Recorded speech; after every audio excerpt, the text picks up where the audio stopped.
Hi there, Sanmonani Molweni. Welcome to Fix Channel. If you're here, please subscribe before the end of the video.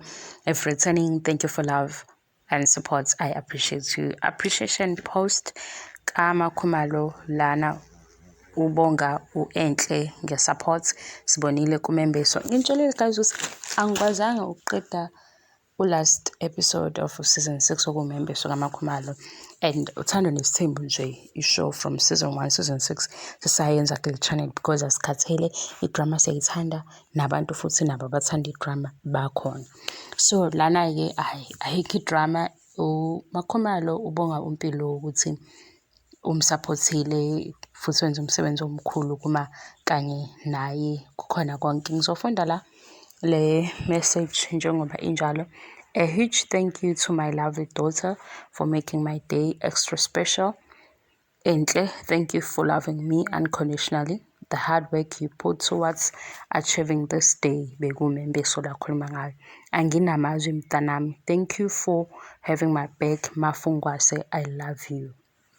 Makhumalo ke lo nendodakazi yakhe uenhle abangamazi uenhle bayibo ngaba nibo kisho ngoba enhle hleze vela season 6 la engithi asimbonanga kakhulu kodwa nje uenhle indodakazi kaMakhumalo and bayafana sibonile indaba yabo eqaleni uMakhumalo amthatha umkhulisa usemdala manje sese university muhle uenhle uphile kahle uyabona nje ukuthi ingane ekhuliswe ngothando ingane ehleli kahle sike simbone ke futhi naye eveza izithombe zakhe noMakhumalo bengidlulisa lokho ke futhi leyo msebenzi kaMakhumalo ukukhulisa uMpilo akuyona into nje encane into nje esincumayo nathi siyababukeli esibuka inhle wenze umsebenzi omkhulu. Ngikhumbula kuyi-birthday kaMpilo birthday celebration eyavela la ku season 5 ngikhohlwe i-episode ngezwe amanye amakhosikazi kaMseleku encoma uMakhumalo ukuthi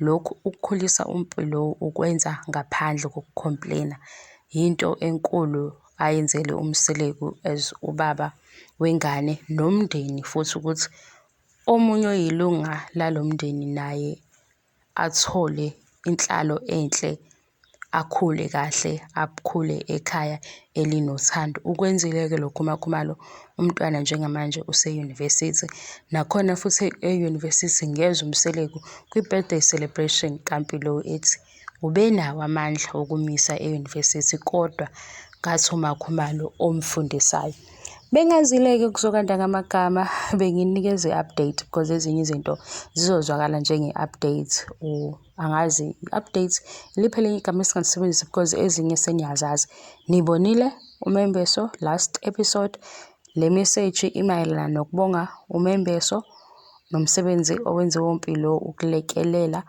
nesupport ke kaMpilo as umntwana kaMakhumalo. Thank you for your love and support. Thank you. Please subscribe mawuthanda into engiyenzayo. Okunye angilindele ukuthi sizovumelana every time because lana uYouTube uzivumela ukuthi sikhulume nanoma ngayini as long as kungekho umuntu esimdiqilela phansi noma esimthukayo noma simveza ngendlela le engahloniphi ileyo nto uYouTube ayivumayo. Mawi-understand leyo ndaba ukuthi sikhuluma ngabantu osaziwayo senza ama-reviews sihleba kancane ungahlala ke kule channel because ngenza into efana naleyo. If lokho futhi kuzwakala sengathi kumosha isikhathi ungasimosha isikhathi sakho sithando sami. Thank you so much for your love and support. I love you and appreciate you. Bye bye.